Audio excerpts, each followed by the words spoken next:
extraterrestrial in nature, we've realized that the information that we ought to share with each and every one of you should be of such a nature so that you can adapt it into your terrestrial lives.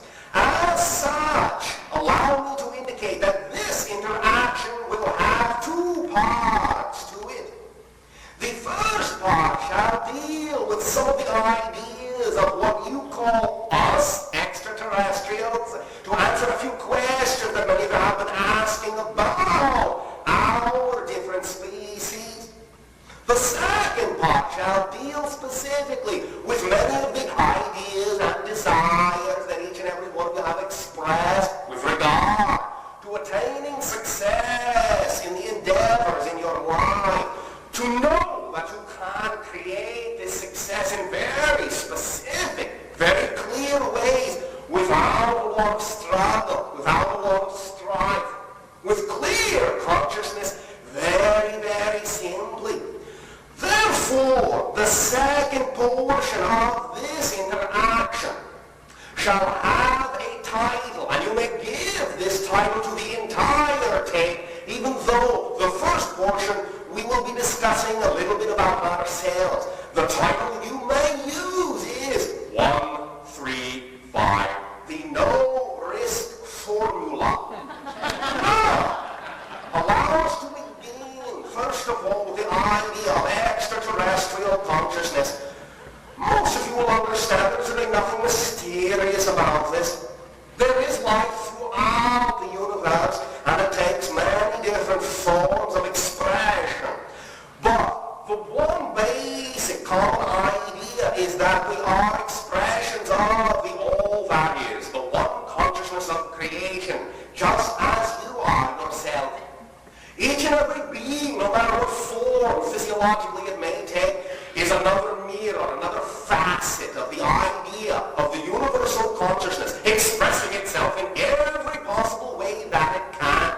We have discussed this concept with many of you many times, and I will not belabor the point at this particular exchange. Suffice it to say, each and every one of you as a unique reflection, as a unique expression of the infinite, also contains the whole infinite. You are holographic, if you will, in nature. The part contains all the information of the whole. Each part contains the whole.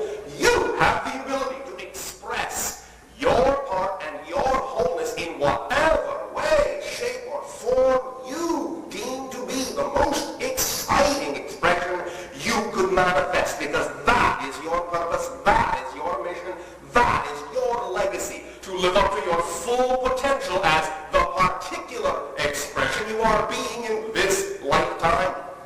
Many individuals, as we have discussed, say, oh, I am searching for my purpose in life, I am searching for my meaning, why am I here, what am I doing? The idea, as we have stressed before many times, is to follow the thing that excites you the most, acting on it with integrity, because that excitement, that vibration you call excitement, is the answer to your prayers, is the indicator that lets you know that this thing that excites you more than anything else is the path that you are here to perform. Therefore, it is unerring. It is always easy to find, because it is the thing that fills you with the most joy. And if you follow it and act on it with absolute faith and absolute trust, you will unfold the purpose of your chosen lifetime, this particular expression, this particular lifetime. You will not fail in that sense. Now, we will discuss this a little bit in more detail from a new point of view in the second part of this exchange. But first of all, let us talk about extraterrestrials, as you call us. Once again, the idea is that there are many forums. Now, there was on your videotape a question that was posed. Many of your scientists are listening for radio signals from extraterrestrial, yet they have not really heard any. Well, why not? Well, that is very easy to answer. We do not use radio. The idea is that you are right now, as your Earth is positioned relative to the nearest other star systems that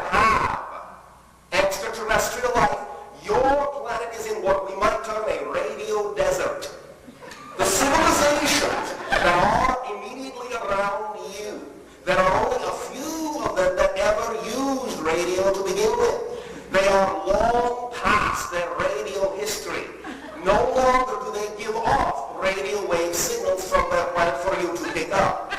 The civilizations that are, let's say, relatively close to your civilization that are still using radio have not been using radio long enough for the radio signals to have reached you yet and will not reach you for quite some time. Your civilization is on the verge of not using radio anymore. The idea also is that there are many forms of electromagnetic communication that can be done in what you would call tight band communication. In other words, the form of communication that is laser-like and does not leak into space for other civilizations to pick up. So you are on the verge, as a technological civilization, also of dispensing with radio waves. And therefore you, as a planet, will also be radio silent for the most part. In the very near future, perhaps within what you may term the next decade or two at the most. Therefore, understand that your communication with extraterrestrial societies will more often than not take the form that you see before you now, the idea of direct mind-to-mind communication. For our civilizations have learned that the physical form, what you call the human body, what we perhaps call the Esasani body, what some other civilization will refer to as their own style of body, all have the capability of acting as biological transceivers. And it is a much, much, much more direct form of communication that contains a greater ability of expression than a simple modulation of electromagnetic waves. The idea is that, yes, it does take a little bit of time to train the receiver, to train the sender, but once the training is done, once the sender and the receiver are synchronized in their wavelengths, once they are sensitized to each other, then communication can occur on a multitude of levels. Do understand that the communication you are receiving through the physical channel before you now is taking place on many more levels other than just visually, auditorily. There is energy being sent to you that is going through the channel into you. You are receiving conversation, communication on many different levels of your consciousness. Sometimes this communication on these levels, sub and unconscious as you call them, will be embedded in your consciousness and only blossom later, perhaps when you relax in sleep, in your dream state, or perhaps when your mind is wandering elsewhere, suddenly you will snap and remember a certain portion of the information that we are discussing that you did not hear with your ears nor see with your eyes. There are, aside from the vocalizations that we are able to create through the channel, also the gestures that you will see the channel's body going through.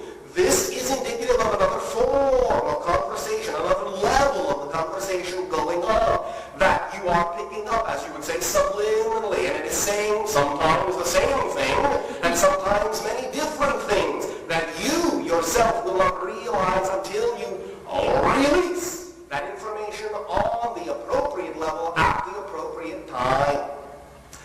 But realize again that the emotionality this way can come through.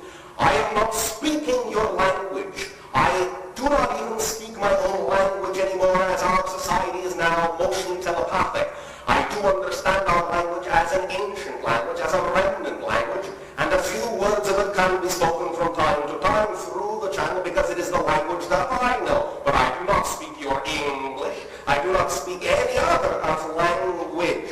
What is simply happening is that my mind, my thoughts, my consciousness, my frequency is now synchronized with the thoughts and the mind and the consciousness and the frequency of the channel before you, and you are receiving a translation of my thoughts. The channel is now acting much in the same way as your radio, as your telephone. You understand, as has been discussed, as has been described, that the voice you hear on your telephone is not actually, not literally, not directly the voice of the person speaking on the other end. It has been converted into electromagnetic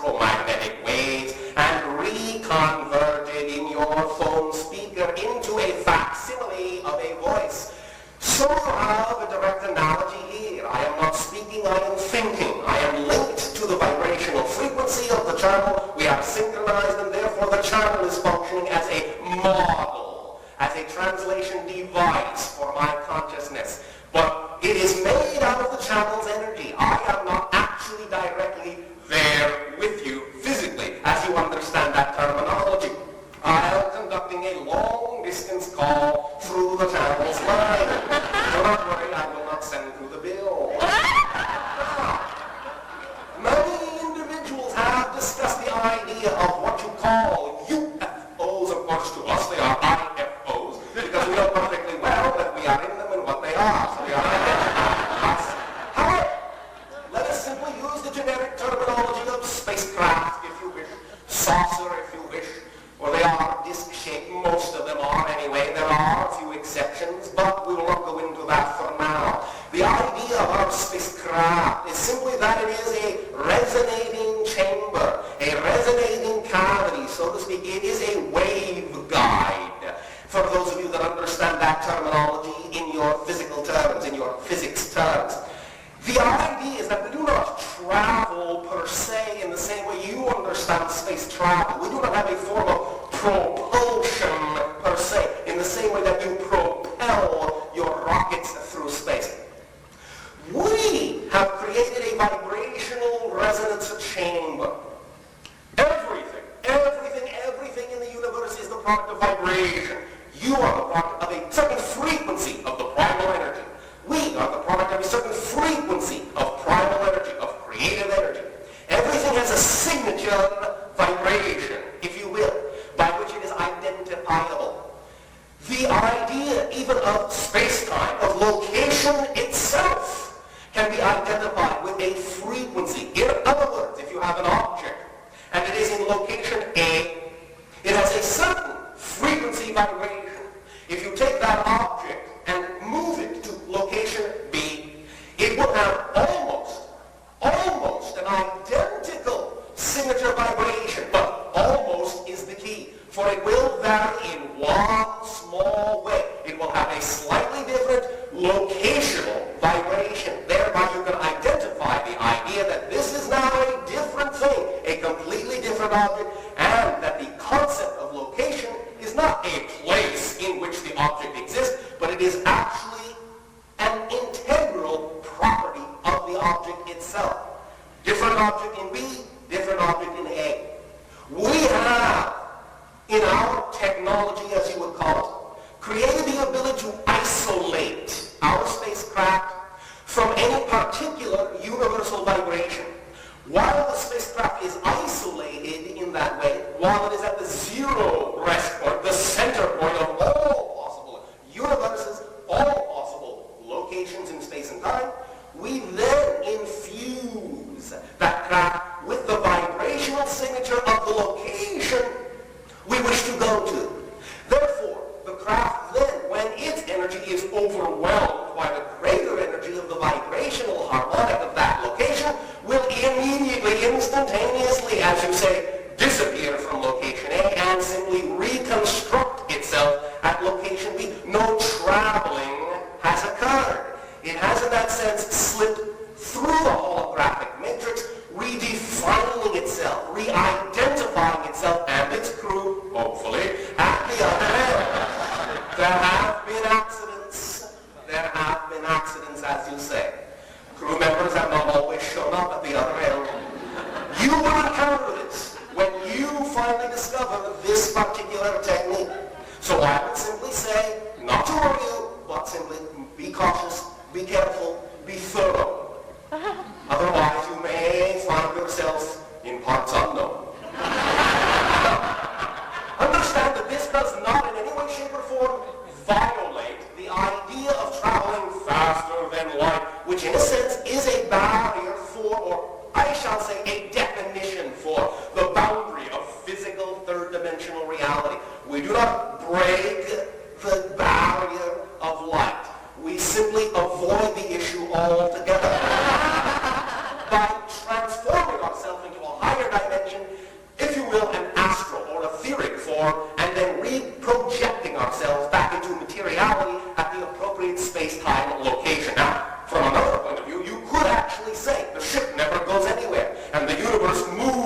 around it. You simply reorient yourself and then, shall we say, reinsert yourself when and where you so desire. Now, many of you are beginning to explore and experiment with this type of technology. I will now, because it has already been shared to some extent by us and by others within the Association of Worlds with members of your planet, I will now give you very briefly, if you have your notepads ready, a little bit of a formula. This will describe the idea that you would call the hull material of a very basic spacecraft. There have been many refinements in many civilizations that have, shall we say, improved upon this formula, but this is a good place for you to start since you are at the beginning of this type of technology. First of all, of course, experiment and explore the whole idea of vibrational tonality, and that will give you your navigational system. But in terms of actually generating an experimental substance that you can play with for a while and see what kind of properties you can coax from it, I give you this particular combination of elements, as you call them. Magnesium, 62.2%. Nickel, 12%. Copper, 9%. Aluminum, 8.5%. Silicon, 4.5%. The remainder is made up of what you would call argon at 3.8%. The idea is to form within an argon atmosphere a melted matrix of silicon into which you then infuse the powdered form of all the other elements I mentioned in their proper ratios, creating not an alloy, but a matrix embedded in the silicon substance. Allow it to cool. The correct amount of argon will inject itself simply by being present in the atmosphere in which you have melted, shall we say, or liquefied the silicon. Have fun with that. And great joy in your discoveries. Now, allow us to proceed on for now to the idea of 135, the no-risk formula. You may want to hang on to your notepads, because we understand that in your time frame there is not much to the idea of 135, the no-risk formula. You may want to hang on to your notepads, because we understand that in your time frame there is not much time. I will proceed through this relatively rapidly. However, understand this. What we are about to share, again, from our perspective, can work for you. It is up to you and your imagination to adapt and alter this information in whatever way, shape, or form your imagination deems fit, because only you are your best teacher, not me. I cannot live your life, I cannot run your life, I have my own life, thank you very much. But I can suggest ideas that have worked for us. I can be relatively specific and relatively certain that the tools I am about to share will create changes in your life that are positive, that are rapid, where you will get an immediate effect, but it will vary from person to person. But you will see great changes nonetheless, if you are even willing to apply these ideas. So pay close attention. 135. The principle of one. First of all, understand, going in, as you say, that you are, in fact, one. That all things are one thing, manifesting itself in all the ways it possibly can. Everyone, everything, every place you look at is you in another form, you in another idea, in another expression, in another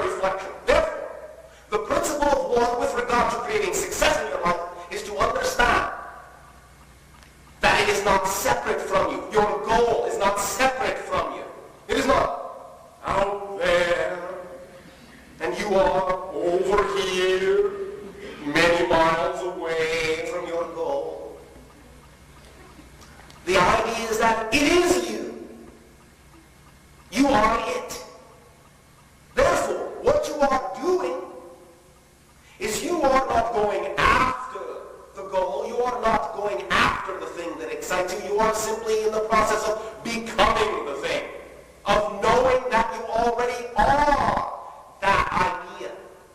And the more you know it, the more the reality around you will manifest and reflect what you know yourself to be. Understand the following very important principle.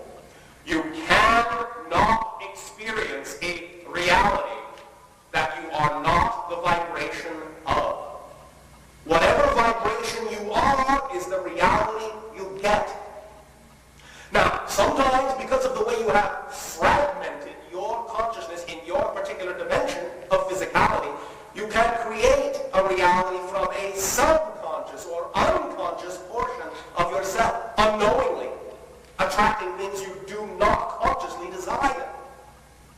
This happens because whatever is the strongest belief within you is what is the strongest vibration you give off. And if that belief happens to be a fear, then those are the types of situations you will more likely attract. Because you are saying, in fearing that this might happen, or in fearing that this won't happen, you are saying that that's what you believe is the most likely reality you can attract. And the universe is absolutely going to give you the strongest reflection you give off. Remember, there is only one law in creation.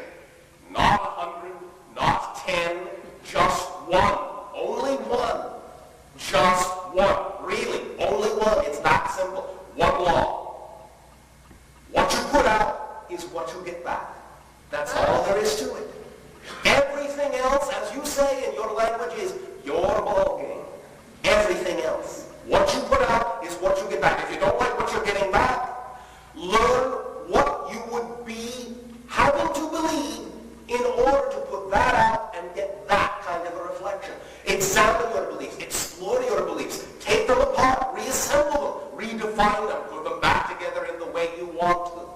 This is what we are going to talk about in terms of techniques and tools that you can use directly to apply immediately and get a change right now. How to examine those ideas. How to transform your beliefs so you are giving off only the vibration of the reality you want to be, and thereby only getting that reality in return. This is simple mechanics, simple physics. It is no more complicated in principle than this. Although we understand that one of the ways your civilization has chosen to complicate this issue is to believe that it is more complex than it is. Because you have been taught to think in fragments. You have been taught to focus on the details. And therefore, the more details you focus on, the longer something takes. Because if you create more details to look at, you have to create more time to look at them in. When you start understanding the concept you desire as a whole idea, you focus on the whole, all the details automatically fall into place to create that whole and bring it rushing into your reality and your experience. So take the long view. One, the idea is that the long view is right here, right where you are. It is not out there. The long view is the shortest view. That is the paradox. What is out there is actually right here. And that's when you start experiencing magic in your lives. That's the principle of the one. You can apply it by simply knowing it is so. 1, 3, 5. The principle of the three. These are three very strong tools we are about to discuss now. Some of the strongest we can possibly share because they are the most basic and they work for everyone.